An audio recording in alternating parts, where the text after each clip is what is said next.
ನಯತಿ ಹರಿರಚಿಂತ್ಯ ಸರ್ವದೇವೈಕಾವಂದ್ಯಃ ಪರಮ ಗುರುರಭೀಷ್ಟ ವಾಪ್ತಿದ ಸಜ್ಜನಾನಾಂ ನಿಖಿಲ ಗುಣಗಣಾರ್ಣಃ ನಿತ್ಯ ನಿರ್ಮುಕ್ತ ದೋಷಃ ಸರಸಿ ಜನಯನೋಸೌ ಶ್ರೀಪತಿರ್ಮಾನದೋ ನಃ. ಶ್ರೀ ಗುರುಭ್ಯೋ ನಮಃ. ಹರಿ ಓಂ. ನನ್ನ ಪ್ರಿಯ ಅಧ್ಯಾತ್ಮ ಬಂಧುಗಳೇ, ಹರಿವಾಯುಸ್ಥಿತಿಯ ಚಿಂತನೆಯನ್ನು ನಾವು ಅನೇಕ ಶ್ಲೋಕಗಳಿಂದ ನಡೆಸಿಕೊಂಡು ಮುನ್ನಡೆದು ಬರ್ತಾ ಇದ್ದೇವೆ. ಇವತ್ತು ಹರಿವಾಯುಸ್ಥಿತಿಯ ಒಳಗಿನ ಭಾಗದ 3ನೇ ಶ್ಲೋಕದ ಚಿಂತನೆಯನ್ನು ಕೈಗೊಳ್ಳುತ್ತಿದ್ದೇವೆ. ಆ 3ನೇ ಶ್ಲೋಕವನ್ನು ಒಮ್ಮೆ ನಾವು ನೋಡೋಣ. ಜನ್ಮಾಧಿವ್ಯಾದ್ಯುಪಾಧಿ ಪ್ರತಿಹತಿ ವಿರಹ ಪ್ರಾಪಕಾಣಾಂ ಗುಣಾನಾಂ ಅಗ್ರಾಣಾಂ ಅರ್ಪಕಾಣಾಂ ಚಿರಮುದಿತ ಚಿದ ನಂದ ಸಂದೋಹದಾನಾಂ ಏತೇಷಾಂ ಏಷ ದೋಷ ಪ್ರಮುಷಿತ ಮನಸಾಂ ದ್ವೇಷಿಣಾಂ ದೂಷಕಾಣಾಂ ದೈತ್ಯಾನಾಂ ಆರ್ತಿಮಂಧೆ ತಮಸಿ ವಿಧದತಾಂ ಸಂಸ್ತವೇನಾಸ್ಮಿ ಶಕ್ತಃ. ಪ್ರಾಯಶಃ ವಾಯುಸ್ಥಿತಿಯಲ್ಲಿ ಬರುವ ಎಲ್ಲ ಶ್ಲೋಕಗಳಿಗಿಂತ ಈ ಶ್ಲೋಕಕ್ಕೆ ಒಂದು ದೃಷ್ಟಿಯಲ್ಲಿ ವಿಶೇಷವಾಗಿರತಕ್ಕಂಥ ಪ್ರಾಮುಖ್ಯತೆ ಇದೆ. ಏನಾದರೂ ಮನಸ್ಸಿಗೆ ತೀರಲಾಗದ ಚಿಂತೆ ಇದ್ದುಬಿಟ್ರೆ ಅಥವಾ ಏನಾದರೂ ದೇಹದಲ್ಲಿ ರೋಗ ಮೊದಲಾದವುಗಳು ಇದ್ದುಬಿಟ್ರೆ ಈ ಶ್ಲೋಕವನ್ನು ಹೇಳ್ಕೊಂಡ್ಬಿಟ್ರೆ ರೋಗ ಮೊದಲಾದವುಗಳು ನಾಶ ಆಗತ್ತೆ ಅನ್ನುವ ಫಲಸ್ತುತಿಯನ್ನು ತ್ರಿವಿಕ್ರಮ ಪಂಡಿತಾಚಾರ್ಯರು ತಿಳಿಸ್ತಾ ಇರ್ತಕ್ಕಂಥವರಾಗಿದ್ದಾರೆ. ಅದರಿಂದ ರೋಗ ಮೊದಲಾದವುಗಳ ನಾಶಕ್ಕೆ ಇದು ಒಳ್ಳೆ ಅತ್ಯಂತ ಪ್ರಬಲವಾಗಿರ್ತಕ್ಕಂಥ ಶ್ಲೋಕ ಅಂತ ತಿಳ್ಕೊಳ್ಬೋದು. ಎಷ್ಟೋ ಜನ ನಮ್ಗೆ ಯಾವುದೂ ರೋಗ ಇಲ್ಲ ಅಂತ ಹೇಳ್ತಾರೆ. ಹಾಗೆ ಹೇಳಿಕೊಂಡೇ ಅವನ್ನು ತಿಂತ ಇವುಗಳನ್ನು ಮೆಲ್ಲುತ್ತಾ ಇನ್ನೊಂದನ್ನು ಕುಡಿಯುತ್ತಾ ಇರ್ತಾರೆ. ಅವರಿಗೆ ರೋಗ ಇಲ್ಲ, ರಾಗ ಇದೆ. ರಾಗ ಆದಮೇಲೆ ಮುಂದೆ ರೋಗ ಕಾದಿದೆ. ಹಾಗಾಗಬಾರದು ಅಂದರೆ ಆ ರೋಗಗಳೆಲ್ಲ ಪರಿಹಾರ ಆಗಬೇಕಂದ್ರೆ ಈ ಶ್ಲೋಕವನ್ನು ಹೇಳಿಕೊಳ್ಳಬೇಕು ಅಂತ ತಿಳಿಸ್ತಾ ಇರ್ತಕ್ಕಂಥವರಾಗಿದ್ದಾರೆ. ಇದರ ಪ್ರಾಮುಖ್ಯತೆಯನ್ನು ನಾವು ಸ್ವಲ್ಪ ಚಿಂತನೆ ಮಾಡೋಣ. ಮನುಷ್ಯ ಜನನ ಜನನ ಅಂತಂತಾನೆ, ಹುಟ್ಟುವಿಕೆ ಹುಟ್ಟುವಿಕೆ ಅಂತಾನೆ. ಹುಟ್ಟುವಿಕೆ ಎನ್ನಬೇಕಾದ್ರೆ ಎಷ್ಟು ದೊಡ್ಡ ನರಕ.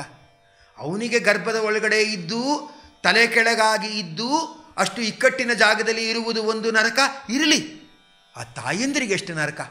ಎಷ್ಟು ಸತಿ ಸ್ಕ್ಯಾನಿಂಗ್ ಮಾಡಿಸ್ಕೋಬೇಕು, ಎಷ್ಟು ಸತಿ ಮೆಡಿಕಲ್ ಟೆಸ್ಟ್ಗೆ ಹೋಗಬೇಕು, ಮತ್ತು ತಿಂದಿದ್ದೆಲ್ಲ ವಾಂತಿ ಆಗ್ತಾ ಇರುತ್ತೆ. ಇದೆಯಂಥ ದೊಡ್ಡ ನರಕ. ಮಗುವಿಗೆ ಜನ್ಮ ಅಂದರೆ ತಾಯಿಗೆ ಒಂದು ನರಕದ ಬಾಗಿಲನ್ನು ದಾಟಿ ಹೊರಗಡೆ ಬಂದಂತೆ.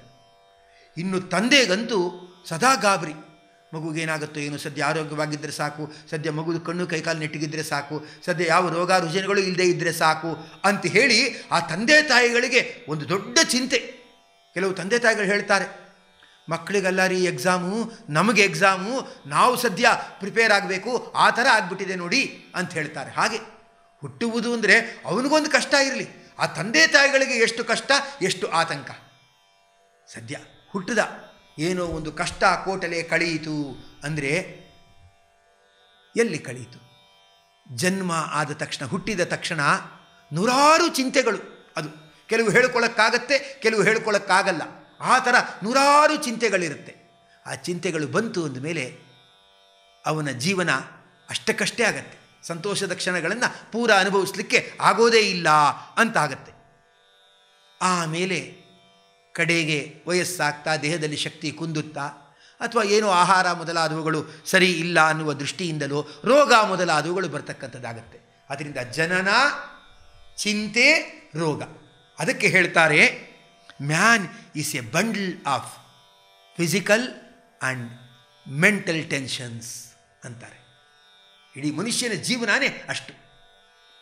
ಜನನದ ಒದ್ದಾಟ, ಚಿಂತೆಗಳ ಕಾಟ, ರೋಗಗಳ ಪೀಡೆ, ಇವುಗಳಿಂದ ಮನುಷ್ಯ ಹಣ್ಣಣ್ಣಾಗ್ತಾ ಇರ್ತಕ್ಕಂಥವನಾಗ್ತಾನೆ.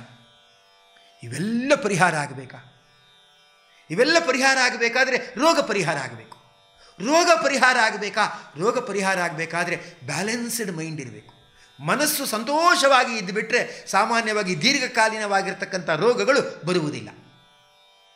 ಅಂದರೆ ಏನಾಗಬೇಕಾಗಾದ್ರೆ ರೋಗ ಬರಬಾರ್ದು ಅಂದರೆ ಮನಸ್ಸು ಉಲ್ಲಸಿತವಾಗಿ ಯಾವ ಯೋಚನೆಗಳು ಇಲ್ಲದೆ ಇರಬೇಕು.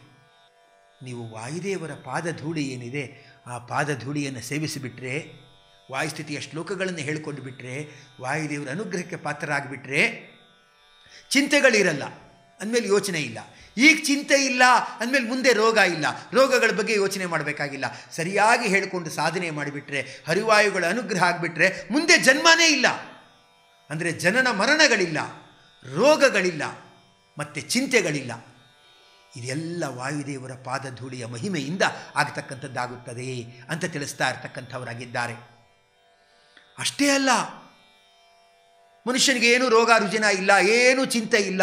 ಅಂದರೆ ದೊಡ್ಡ ಕಲ್ಬಂಡೆಗೂ ಏನೂ ಚಿಂತೆ ಇಲ್ಲ, ರೋಗ ಇರಲ್ಲ, ರುಜಿನ ಇರಲ್ಲ, ಮತ್ತು ಜನನ ಅಂತಾನೂ ಅಂಥದ್ದೇನಿರಲ್ಲ. ಅದರಿಂದ ಏನು ಯೋಚನೆ ಇಲ್ಲ ಅಂತಾಗತ್ತೆ.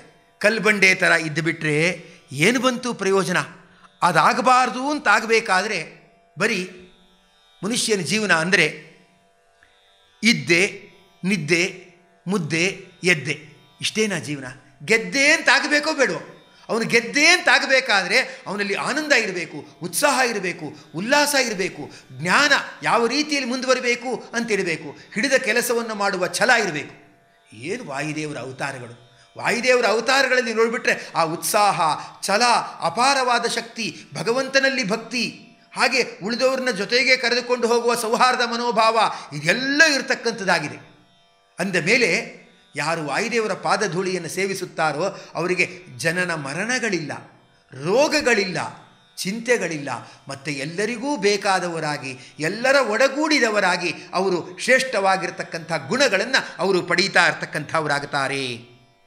ಮತ್ತು ಅಷ್ಟೆಲ್ಲದರೊಂದಿಗೆ ನಮ್ಗೆ ಯಾರಿಗಾದರೂ ಇನ್ನೊಬ್ಬರ ಜೊತೆ ಹಂಚ್ಕೊಳ್ಬೇಕು, ಇನ್ನೊಬ್ಬರನ್ನೂ ಜೊತೆಗೆ ಮಾತಾಡಿಸ್ಬೇಕು ಅಂತಾಗಬೇಕಾದ್ರೆ ಆನಂದ ಇದ್ದರೆ ಮಾತ್ರ ಇನ್ನೊಬ್ಬರ ಜೊತೆ ಹಂಚ್ಕೊಳ್ತೀವಿ. ಯಾರೊಬ್ಬರಿಗೆ 80 ವರ್ಷದ ಶಾಂತಿ ಆಯಿತು ಅಂದರೆ ಎಲ್ಲ ಸಂಬಂಧಿಕರನ್ನು ಕರೀತಾರೆ, ಸೀರೆ ಪಂಚೆ ಕೊಡೋಣ, 5-6 ಬಗೆ ಭಕ್ಷ್ಯ ಮಾಡಿಸೋಣ, ಸದ್ಯ 80 ವರ್ಷ ಬದುಕಿದ್ದೀನಲ್ಲ, ಇಷ್ಟು ಆಯಸ್ಸಿತ್ತಲ್ಲ, ಆರೋಗ್ಯವಾಗಿದ್ದೀನಲ್ಲ ಅನ್ನೋ ಆನಂದ.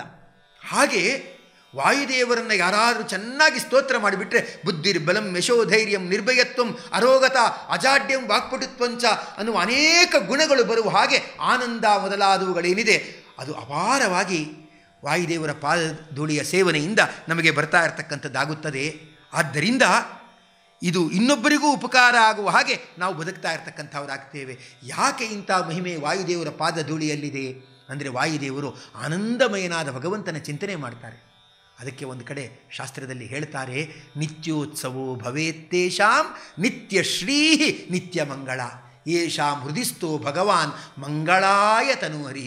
ಯಾರ ಹೃದಯದಲ್ಲಿ ಮಂಗಳಮಯನಾದ ಭಗವಂತನಿದ್ದಾನೋ ಅವರಿಗೆ ನಿತ್ಯವೂ ಉತ್ಸವ, ಹಾಗೆ ನಿತ್ಯವೂ ಸಂಪತ್ತು, ಒಳಗೊಳಗಡೆಯೇ ಆನಂದ, ಮತ್ತು ನಿತ್ಯವೂ ಮಂಗಳ ಅಂತ ಹೇಳ್ತಾರೆ. ಅಂಥವರು ನಮ್ಮ ವಾಯುದೇವರು.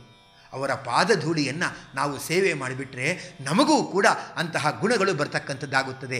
ಆದ್ದರಿಂದ ವಾಯುದೇವರನ್ನು ನಾವು ಚೆನ್ನಾಗಿ ಸೇವಿಸೋಣ, ಅವರ ಪಾದಧೂಳಿಯನ್ನು ಚೆನ್ನಾಗಿ ನಾವು ಗೌರವಿಸೋಣ ಅಂತ ಹೇಳ್ತಾ ಮತ್ತೆ ತಿಳಿಸ್ತಾ ಇರ್ತಕ್ಕಂಥವರಾಗುತ್ತಾರೆ.